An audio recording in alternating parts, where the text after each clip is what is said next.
examen de santé. On écoute le cœur, on écoute la respiration, on regarde les yeux, conjonctive, le nez, les dents,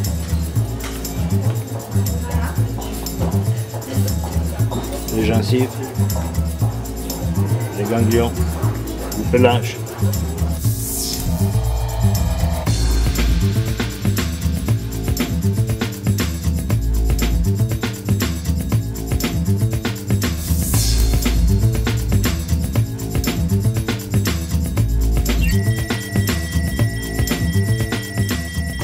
Ici, nous avons un sphinx femelle, la queue bien longue. C'est doux comme une peau de chamois, c'est très très joli. On a toujours l'impression qu'il marche sur des coussins parce que les pieds ont une morphologie autre que les autres chats. Vous voyez, les plots sont doubles.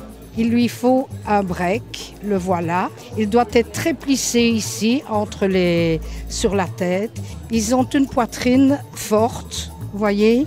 Et je dois pouvoir mettre ma main ici entre les deux pattes. Et quand ils sont assis, c'est une forme de poire.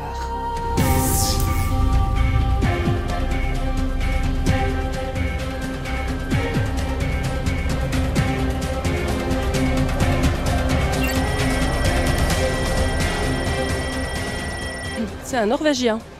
En fait, un chat des forêts de Norvège. Alors, c'est un chat qui est très rustique, avec un profil droit, avec un poil et un sous-poil très dense. C'est un chat qui est un chat-chien. Il parle, il vient, il aime beaucoup être en compagnie. Il est sympa, il est doux, affectueux. Enfin, il est comme tous les chats.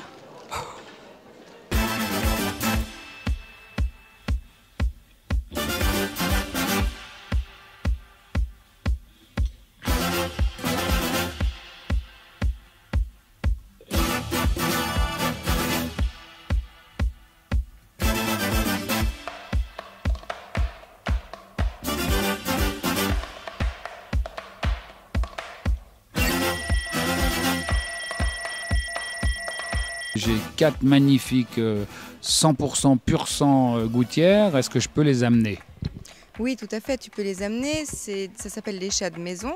S'ils sont neutrés, donc stérilisés, tu peux les amener faire l'exposition. Dans les bonnes soirées, j'ai 8 chats qui traînent dans la maison. Est-ce que je peux appeler ça une chatterie?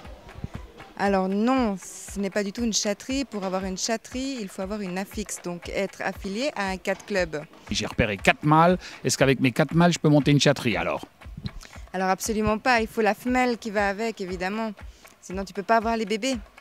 Mais ça va être le bordel si j'ai une femelle avec 4 mâles. C'est une chatterie.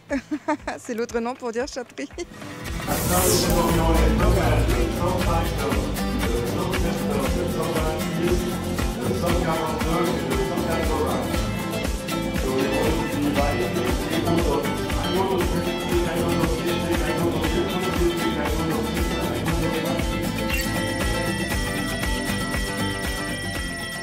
Donc il faut du nu et du nu pour avoir du nu. Si on met du poil, on va retomber dans le poil.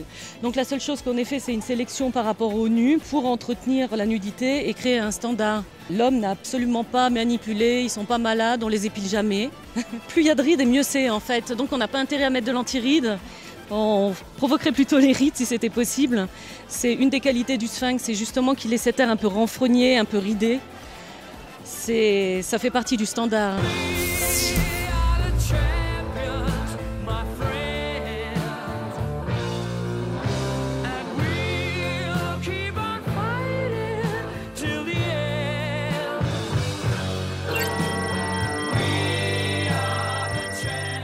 Alors pour être juge, il faut commencer à faire des expositions comme élève juge dans plusieurs expositions, passer un examen de juge sur la race de chat qu'on vient de passer comme élève juge. Et ensuite on passe à une autre race, etc. On passe toutes les races jusqu'à à peu près 7 à 10 ans, jusqu'on soit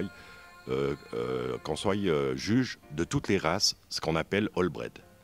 Le problème de l'élevage d'un chat, c'est qu'on a un standard d'après chaque race qu'on doit respecter. Par exemple, on a le cas du birman, où on a un gène blanc qui se balade sur le corps et qu'on doit fixer aux pattes.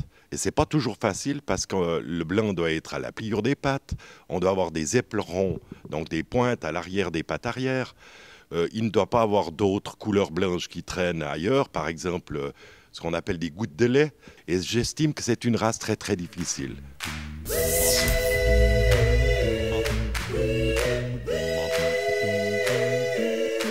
Moi vouloir être un chat, me frotter contre tes bas, je me ferai angora pour me blottir dans tes bras. Je te jure.